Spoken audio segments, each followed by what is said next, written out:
Assalamualaikum warahmatullahi wabarakatuh. Waalaikumsalam warahmatullahi wabarakatuh.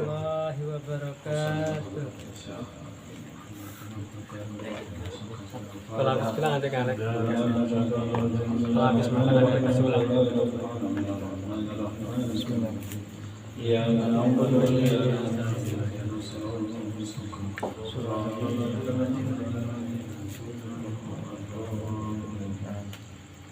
Subhanaka la ilma lana illa ma 'allamtana innaka antal alimul hakim.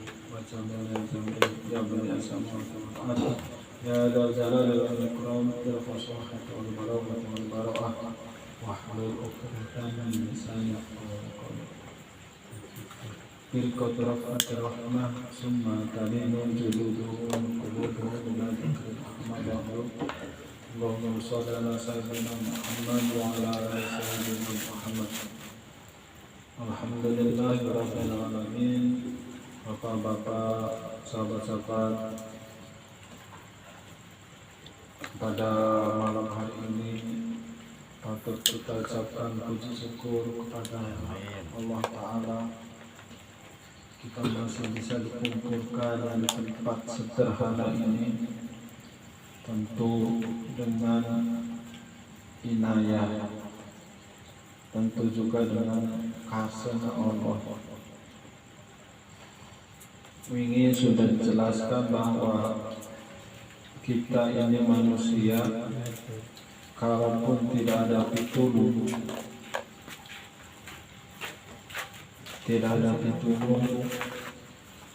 atau bahasa kita tidak ada taufik, maka sungguh kita ini tidak akan mampu melangkah ke tempat di mana untuk mencari ilmu atau ibadah.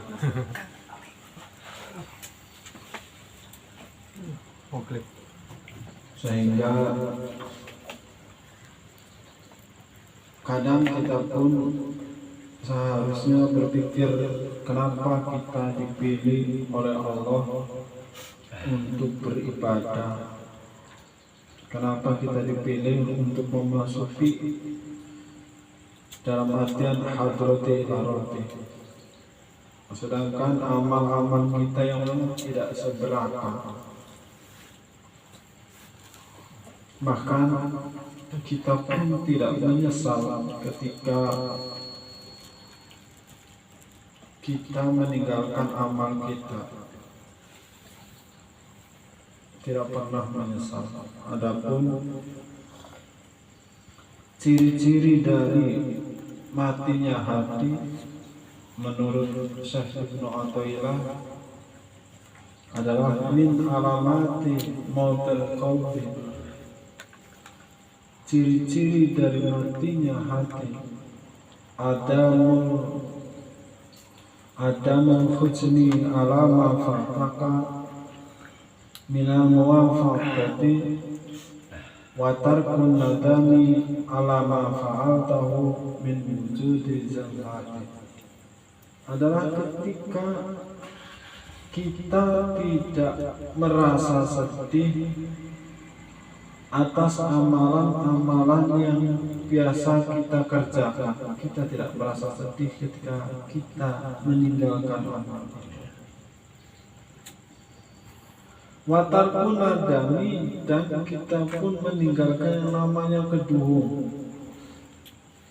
Keduhung artinya menyesal, meninggalkan menyesal ketika kita melakukan hal-hal yang menurut kacamata agama adalah kepleset.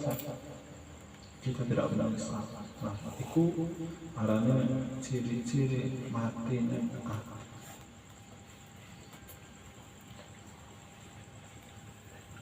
Nah, sahabat-sahabat sekalian,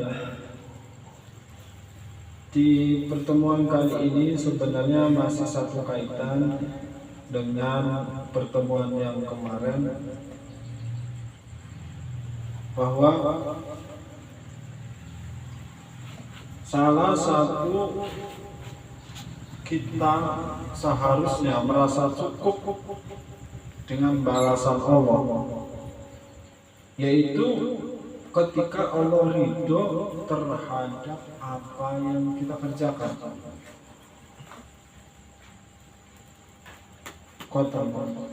Yakinlah bahwa apa yang kita kerjakan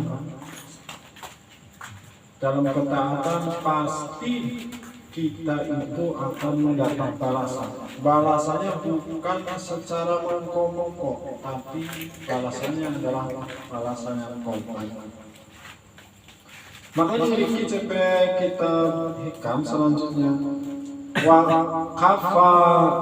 kafal amilina jajaan ma huwa fatihu ala qulubihim fi ta'ati.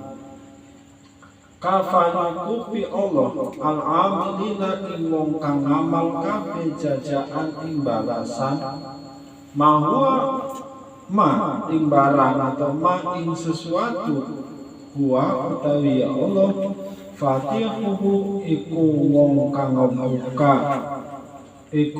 ngebukane Allah ala qulubihi ing atase atine amilin kabeh fi ta'atihi ing dalam ta'ate Allah.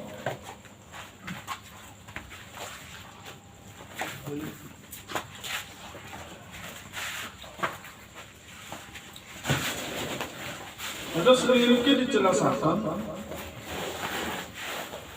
orang-orang yang beramal, orang-orang yang melaksanakan ketaatan sebenarnya mereka itu sudah diberi pahala dengan apa?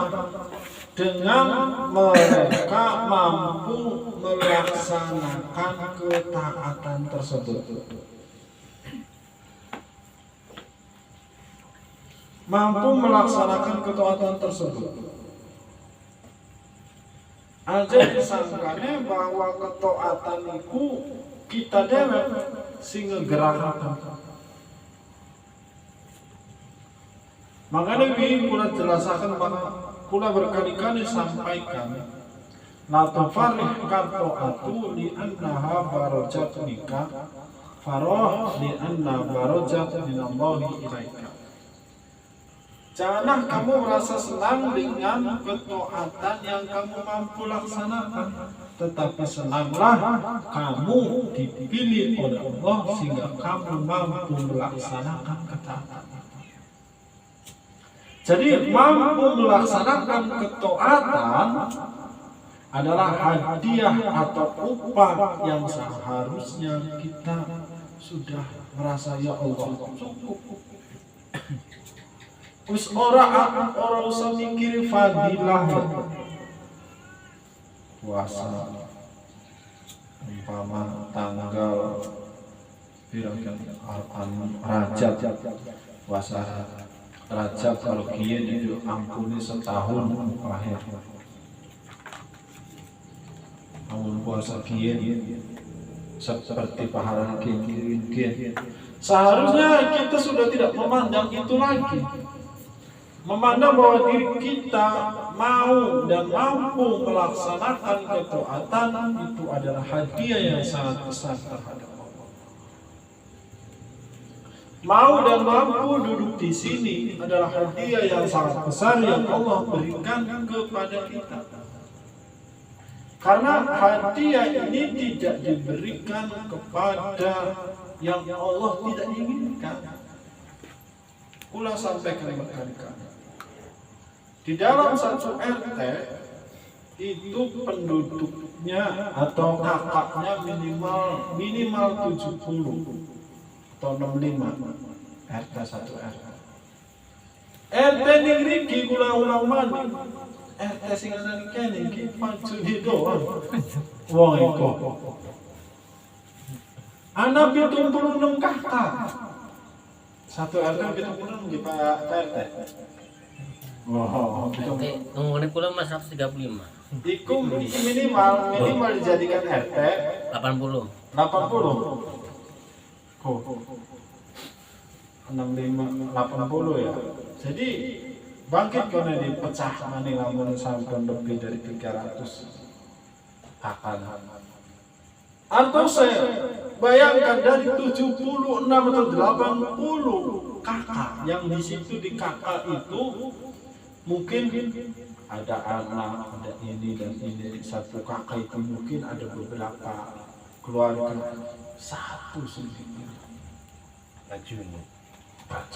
Bayangkan. RT 05 Pak Joni maksudnya. RT 05 apa nih? Jangan-jangan RT ini ada daftar ya?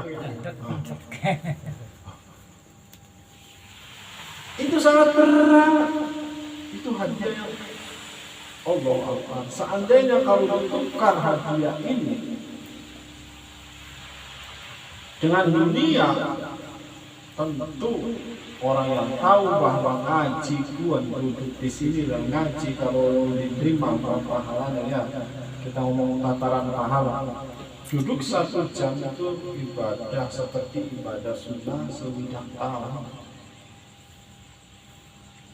Zikir Allah. Sama mau kan. Ada satu cerita.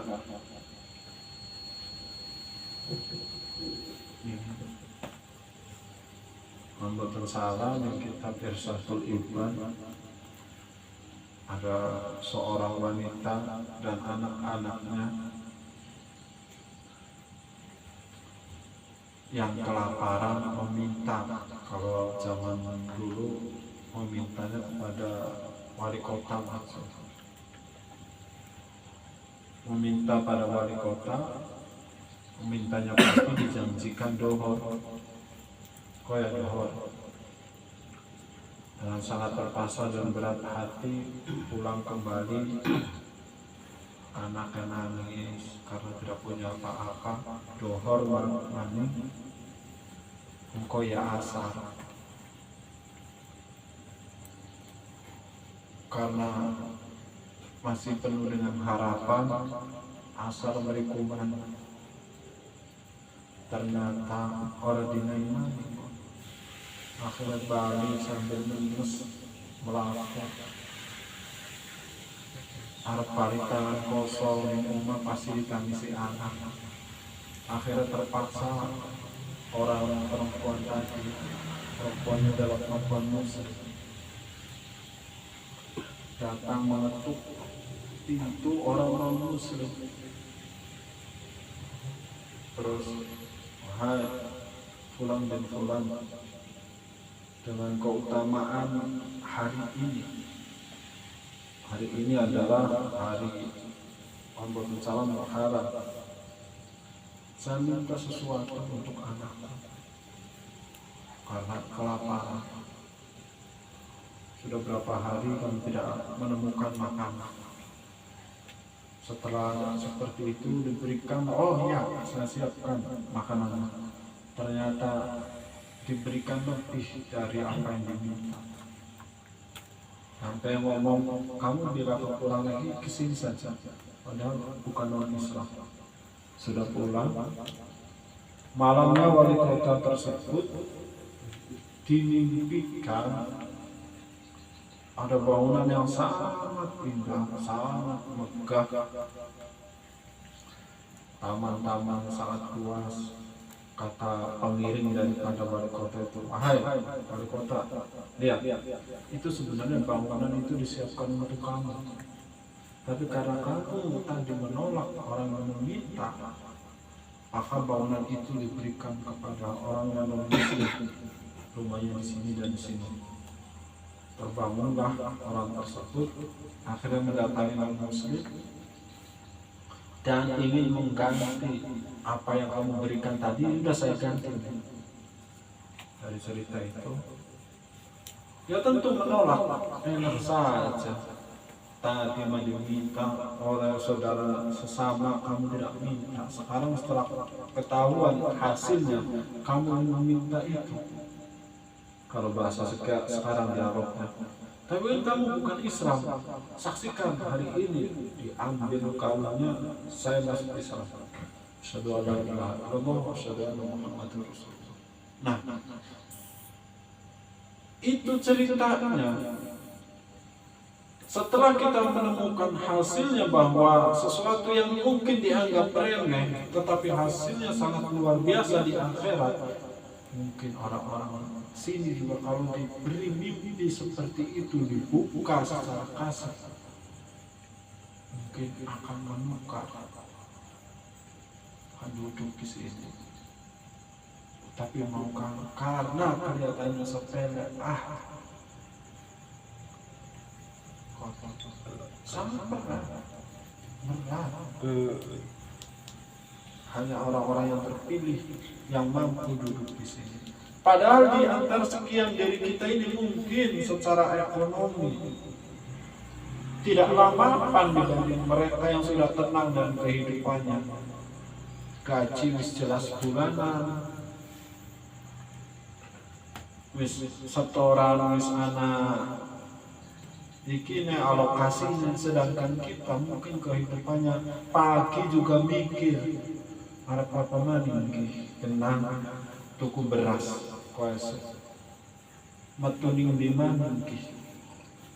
Tapi orang tersebut dipilih mampu duduk di sini, seharusnya yang tenang, yang mampu duduk di sini. Nah, berarti sekali lagi itu pilihan. Kalau kita tanya jawab sama Kang Futon, mungkin enaknya di rumah. Ketika cuaca agak mendung gerimis sedikit,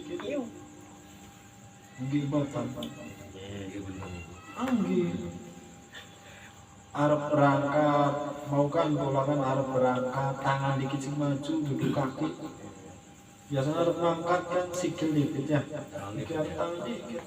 Jangan. Gede. Semoga terusin. Kan tadi baru tangan dikit nih. Orang gede. Isin orang mangkat akhirnya sih lantai.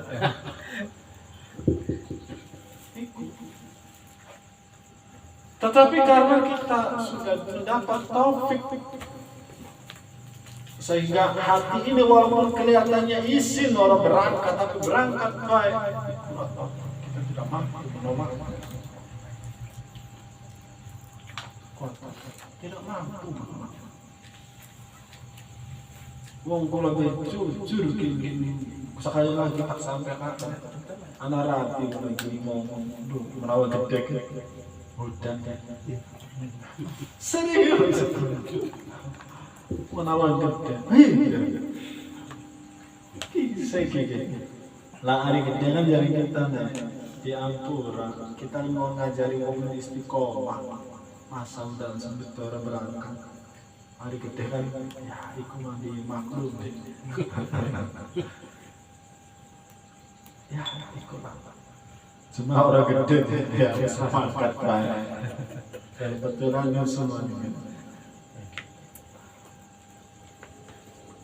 Nah, itu sebenarnya orang-orang yang beramal itu seharusnya sudah berterima kasih telah dibukakan untuk orang tersebut mampu untuk taat. Ai fi halati taatihi tegese dalam tingkat taat Allah minal mawahibi uluhiyati saking peweh kang bangsa kepangeranan wal ulu wa ilhamati diniyati lan saking ilham kang bangsa agama wa khilwa wa hilawati tamliki lan manise kumantung atau manise asia-asian baina yadai malikil mulki ing dalam arsane malikil mulki. Artinya apa? Menurut Sarah ya, ketika kita sudah mampu ketaatan, maka seharusnya kita itu sudah sepatutnya bersyukur atas pemberian. Salah satu pemberian dari ketaatan itu adalah Allah memberikan uluhiyat bangsa kepangeranan. Apa artinya bangsa kepangeranan? Kita punya sifat pangeran. Apa sifat pangeran? mudah memberikan kasih sayang, tidak gampang marah, tidak mudah terprovokasi. Walaupun pangeran selalu disalahkan, tapi pangeran tidak pernah terprovokasi atas kesalahan-kesalahan kita. Gerimis, udan baik. Panas baik. Terus kita apa mana? Kayaknya kita doang sih coba. Kenapa coba ini ada pada saya? Salah kelakuan pangeran di mata kita, tapi Allah tetap memberi kita udara untuk bernapas. Allah tetap memberi kita kesehatan, sehingga kita tidak pernah merasakan ajab Allah, sekaligus walaupun kita selalu membuli, memprovokasi pangeran. Itu sebenarnya. Wa ilhamati diniyati, kadang orang-orang yang taat itu diberikan ilham kang bangsa agama. Apa ilham bangsa agama? Artinya dia itu bisa memahami ilmu agama dengan ketaatannya tersebut. Contoh, Syekh Nawawi Al-Bantani yang terverifikasi kitabnya itu tulisannya ada 135 kitab yang terverifikasi sekarang. Itu meliputi berbagai fan, tafsir Al-Quran, hadis, tasawuf. Berarti bayangkan orang sekarang satu kecerdasan saja ibaratnya sangat susah ditempuh. Tapi dengan kita ketaatan sampai memahami agama dari berbagai aspek, dari berbagai fakta. Entah itu fikihnya, fikih Nawawi sangat banyak. Tafsirnya, tafsir yang terkenal tafsir Munir, Rubabul Hadis dan lain sebagainya.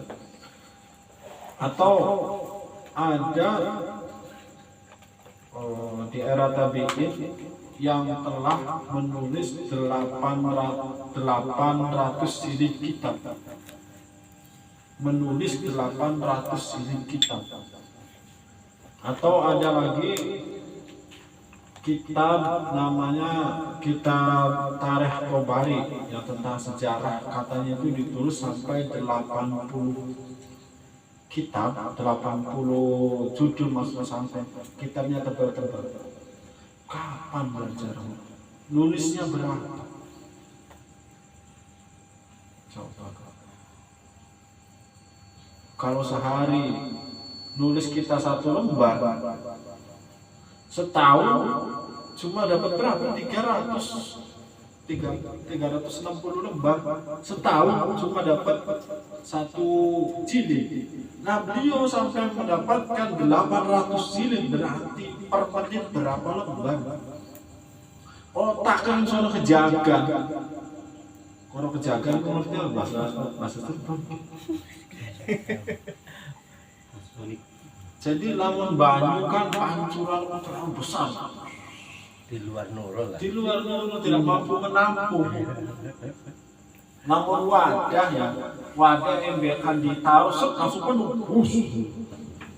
Orang kejagan. Arang cari bahasa sabun. Saking bikin per detik berapa ditulis. Sehingga dicoba kita memahami buku atau memahami sejarah atau apa, kadang kita jangan membuat sejarah. Saya nulis sesuatu, nulis sebut orang wakil. Itu dari beberapa contoh, dari ada hadis tulis pengertian uraikan secara ringkas. Setengah jam itu kurang cukup, kada endah tulisannya rada bagus, enak dibaca nih. Kang Nurudin sangat Inggris dan nulis ulang. Semangat kadang membutuhkan waktu sejam, setengah jam dibaca maning karena belum halus dibacanya. Diulang maning setengah jam ini. Kan mau tulisan kausan suara, lamun asli tulisannya yakin orang itu bisnis semangat. Tapi ulama dahulu saking taatnya Imam Al-Ghazali ini kitab yang sekarang menjadi magnum opus, kitab Ihya Ulumuddin, yang dipelajari hampir seluruh pesantren. Di situ isinya, kalau pernah ngaji manaqib Al-Ghazali, ngaji pasaran Senen di Bogor, mau kita bahasa ini. Seandainya di dunia ini ditulis di manaqib Al-Ghazali, di dunia ini tidak ada kitab lain selain kitab Ihya Ulumuddin, sudah cukup. Saking mencakup dari beberapa aspek. Karena di Ihya Ulumuddin itu bukan hanya aspek tasawuf, tapi aspek syariat juga ada. Menyeluruh. Jadi lamun seandainya di dunia ini nggak ada kitab fikih, nggak ada kitab apa, cukup dipelajari kitab Imam Al-Ghazali Ihya Ulumuddin. Bayangkan kecerdasannya.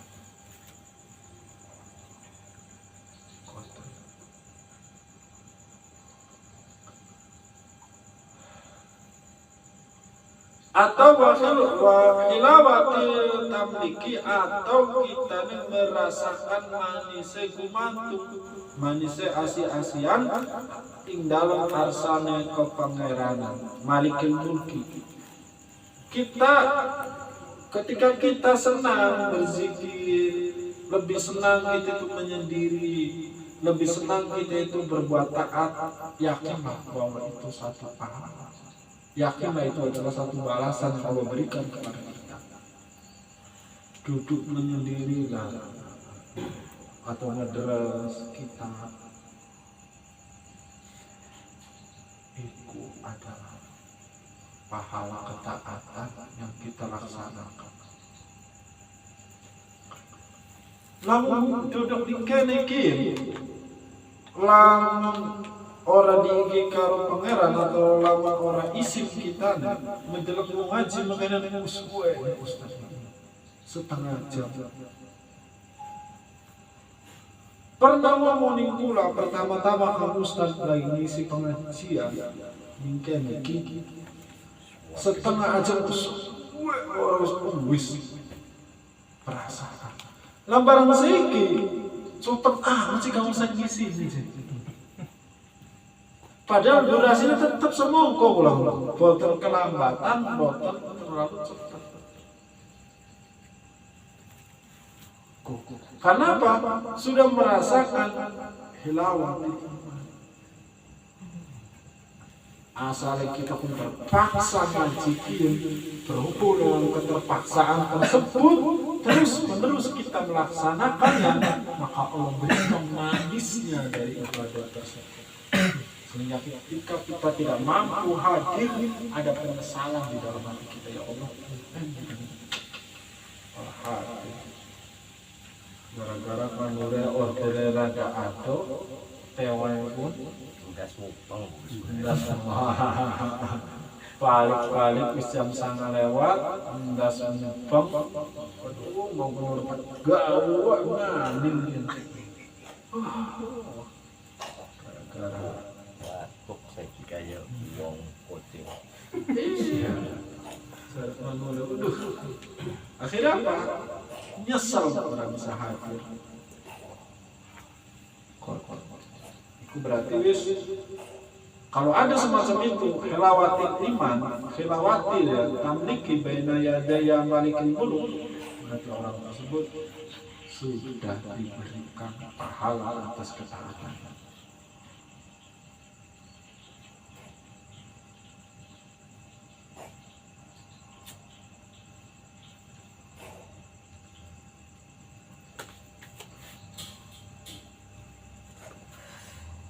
Jam kelewatan.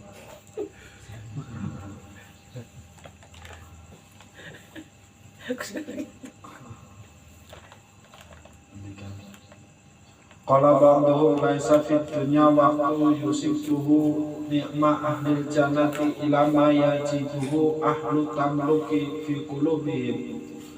Qala wis ngucap sapa setengah ulama kabeh laisa ora ana fid dunya iku tetep ing dalam dunya waktu apa waktu yusibuhu kang rupani ya waktu nikma ahli jannati ing kenikmatan ahli jannata ila mayajiduhu ang barang kang nemu hu nikma ahli tamluki apa ahli tamluk atau ahli asia-asia atau ahli kumatung fi qulubihim ing dalam atine wong kabeh billaili ing dalam waktu bengi min hilawatin munazati saking manis munajah.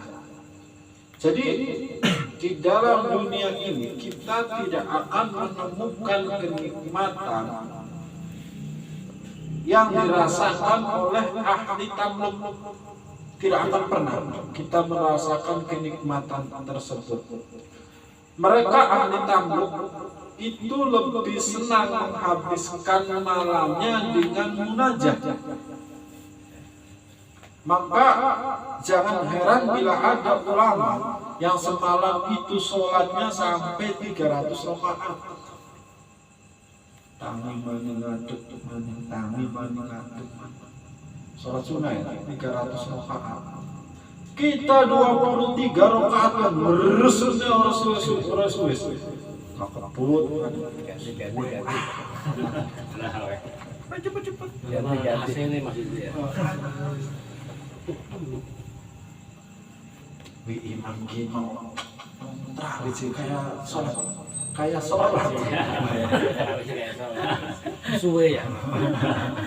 Emang tadi orang sholat juga. Emangnya kita belum sholat. Tahun bisa diganti sebelum. Tapi ini kayaknya wajar sholatnya. Wow, lu jadi ya? Pas kok. Target kok diikuti boleh. Tetapi ada yang merasakan manisnya bahkan ketika sholat tarawih balik sholat maghrib pun nikmat. Tambahin. Hajinya.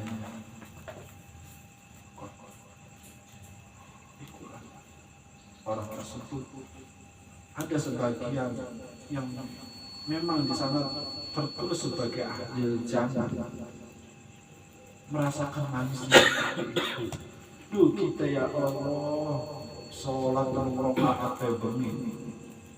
Dan rakaat itu wis rong iki. Siji kadang sholat sunah hajat atau sholat sunah taubat sing rong rakaat doang. Sing siji maninya sholat sunah witir. Iku ku wis akabisan kula. Wis tinggal wirid gitu. Wirid ya soal menikmatikan. Seperti wis tamukuan, burung peragat wirid wis beres langsung kabut. Apa kita merasakan nikmatnya? Tetapi kalau kita merasakan nikmatnya, contoh kita ketemu pacar. Ketika kita merasakan nikmat berpandangan, nikmat berpegangan, maka yakin waktu pun satu terasa cepat dan kita tidak ingin cepat-cepat berpisah. Kadang setelah kita berpisah baru wis nyampe kaning kumane kita nyampe kumane ngechat masih kangen. Mampu orang kita kayak lama orang mampu berarti kita masih jauh. Pengen kita, dia kan ketemu wis kan setengah dina mana ngobrol sing ora jelas bareng wis ning omah aja ngomongin masih kangen.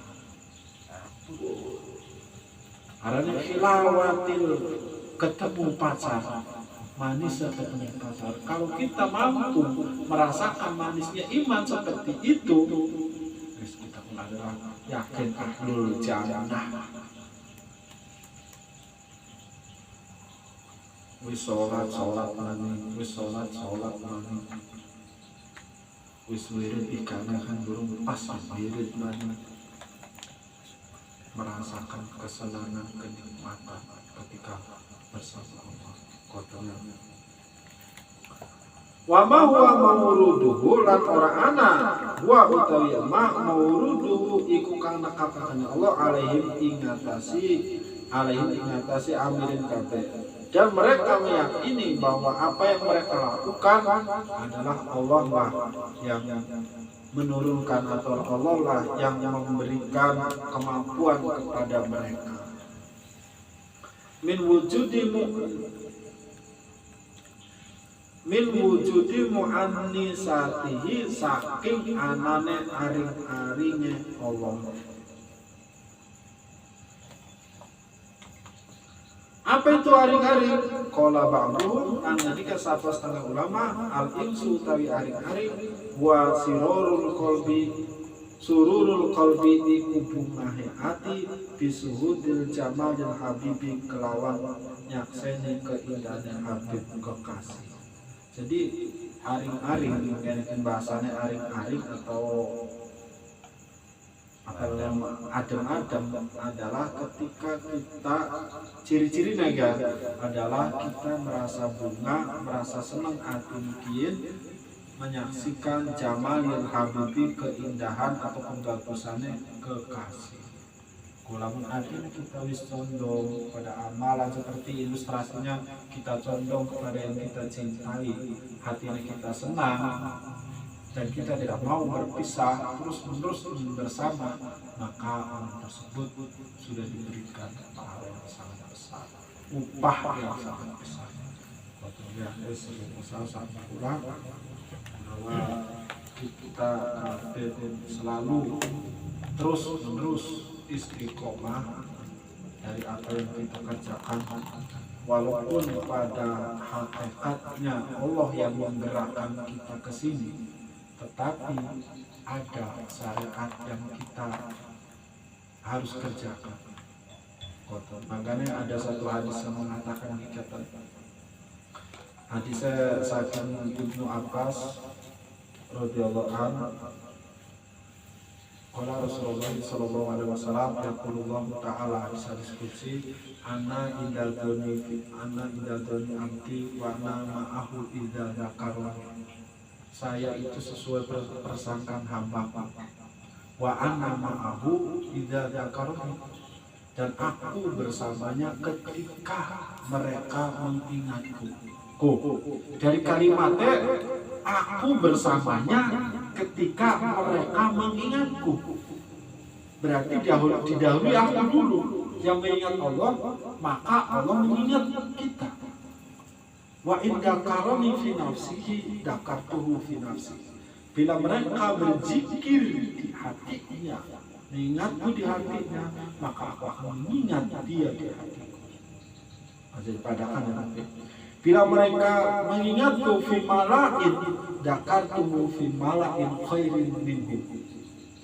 Bila mereka itu berzikir di tempat keramaian berjamaah seperti ini, maka saya pun akan mengingat dia itu dalam keramaian yang lebih baik. Berarti dimulai dari diri kita dulu. Secara syariat kita berbicara tataran syariat. Wa in taqarraba ilayya sibron taqarrabtu ilaihi diro'an. Bila orang tersebut datang kepadaku dengan satu jengkal artinya males-malesan, sumben berangkat tangan dikit sing maju, maka aku akan datang kepadanya diro'an dengan satu depak. Allah tetap merasa lebih memberikan. Hadis secara panjang Gusti Tonggoni kau episode yang datang duduk orang hafal hadisnya, cuma wis menunggulah wis matang kayaknya. Wih, sudah tamat kan dia ini. Enak juga malam. Assalamualaikum warahmatullahi wabarakatuh. Waalaikumsalam.